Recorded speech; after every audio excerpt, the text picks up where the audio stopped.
بسم اللہ الرحمن الرحیم۔ السلام علیکم۔ حضرت موسیٰ علیہ السلام کے 3 عجیب و غریب واقعات۔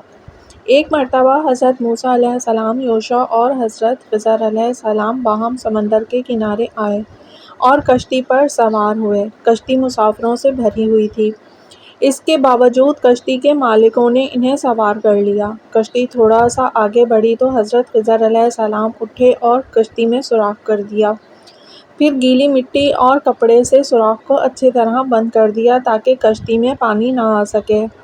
حضرت موسیٰ علیہ السلام نے جب یہ نامناسب کام دیکھا جو مسافروں کی زندگی کے لیے خطرے کا موجب تھا تو غصے سے لال پیلے ہو کر حضرت خضر علیہ السلام سے کہا، کیا آپ نے کشتی میں اس لیے سوراخ کیا ہے کہ اس کے سوار غرق ہو جائیں؟ آپ نے کتنا غلط کام کیا ہے۔ حضرت خضر علیہ السلام نے فرمایا، میں نے نہیں کہا تھا کہ تم میرے ہمراہ صبر و تحمل نہیں کر سکتے۔ جناب موسیٰ نے کہا، بھول جانے پر مجھ سے زیادہ باز پرس نہ کریں اور اس اعتراض کی بنا پر میرے اوپر سختی نہ کریں۔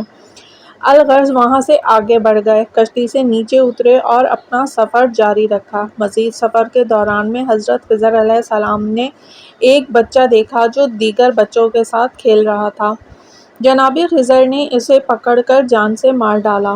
حضرت موسیٰ علیہ السلام نے جب یہ غضبناک منظر دیکھا تو برداشت نہ کر سکے اور غصے میں آ کر حضرت خضر علیہ السلام سے کہا، آپ نے ایک بے گناہ کو قتل کر دیا، آپ نے کتنا غلط کام انجام دیا ہے۔ حتیٰ کہ جناب موسیٰ علیہ السلام نے غصے میں آ کر حضرت خضر علیہ السلام پر حملہ کر دیا اور انہیں پکڑ کر زمین پر دے مارا کہ آپ نے یہ کام کیوں کیا ہے۔ حضرت خضر علیہ السلام نے کہا، میں نے آپ سے نہیں کہا تھا کہ آپ ہرگز میرے ہمراہ صبر نہیں کر سکتے۔ حضرت موسیٰ علیہ السلام نے کہا، میں نے اگر اس کے بعد کوئی سوال و اعتراض کیا تو پھر میری ہم نشینی چھوڑ دینا، کیونکہ اس بات کا سبب میں خود ہوں گا۔ مختصراً وہاں سے بھی آگے بڑھ گئے اور رات کے وقت ناصرہ نامی ایک گاؤں میں پہنچے۔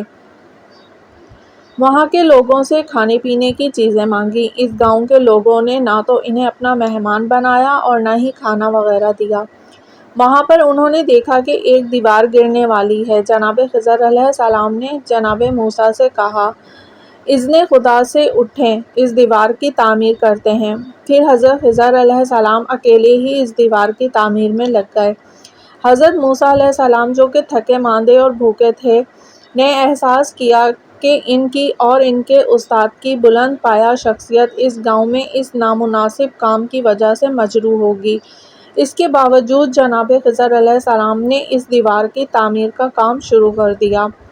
ادھر حضرت موسیٰ علیہ السلام اپنا کیا ہوا وعدہ بطور کلی فراموش کرتے ہوئے اعتراض کرنے لگے، البتہ اس مرتبہ اعتراض کا لہجہ و انداز پہلے کی بنسبت بہت نرم تھا۔ انہوں نے جناب خضر علیہ السلام سے کہا، آپ کیا چاہتے ہیں کہ اس کام کی اجرت لیں؟ یہی وہ موقع تھا کہ حضرت خضر علیہ السلام نے جناب موسیٰ سے فرمایا، یہ میرے اور تمہارے درمیان جدائی کا موقع ہے۔ عنقریب میں تمہیں ان تمام باتوں کی تاویل بتا دوں گا جن پر تم صبر نہیں کر سکے۔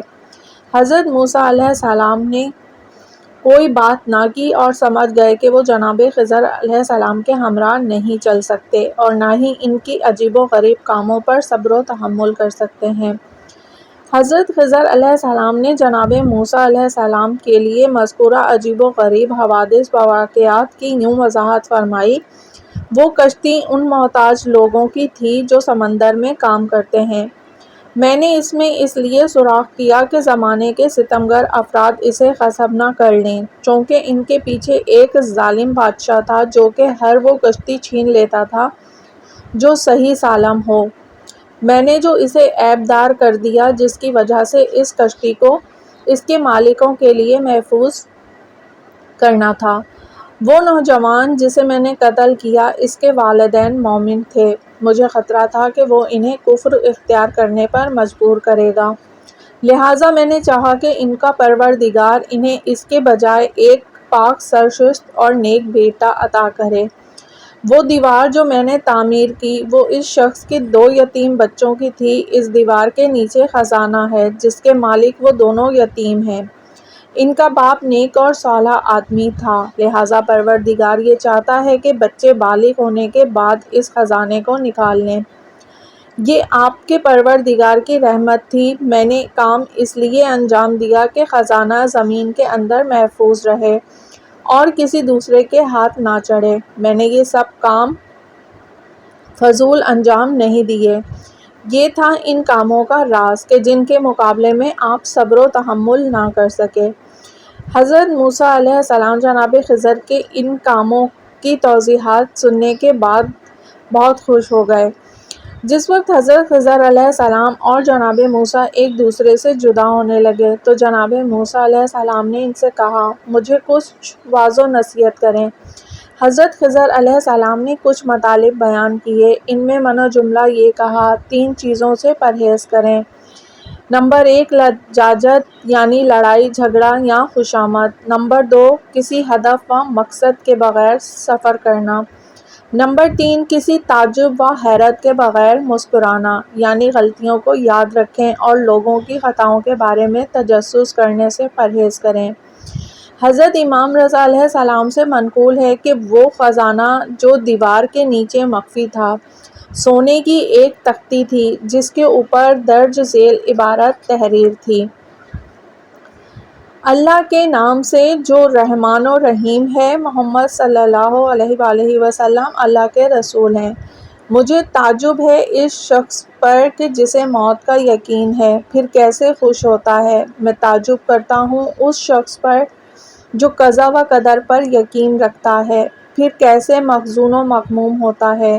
میں تعجب کرتا ہوں اس شخص پر جو دنیا کی گردگوئیوں کو اس کے اہل سمیت دیکھتا ہے، پھر اس پر کیسے اعتماد کرتا ہے۔ مناسب اور سزاوار ہے اس شخص کے لیے جو اللہ تعالیٰ سے غافل ہے، وہ اللہ تبارک و تعالیٰ کو اس کی قضاوت پر متہم نہ کرے اور اس کے رزق روزی پہنچانے میں اسے یوں یاد نہ کرے کہ اس نے سستی اور تاخیر کی۔ یہ بھی روایت ہے کہ اس پدر صالح اور ان یتیموں کے جن کے لیے اس نے وہ خزانہ زمین کے نیچے دفن کیا ہوا تھا، ان کے درمیان 70 پشتوں کا فاصلہ تھا۔ اللہ تعالیٰ نے اس کے باپ 70ویں جد کی نیکی کی وجہ سے وہ خزانہ ان 2 یتیموں تک پہنچایا اور اس کی نیکی کا اجر یوں دیا۔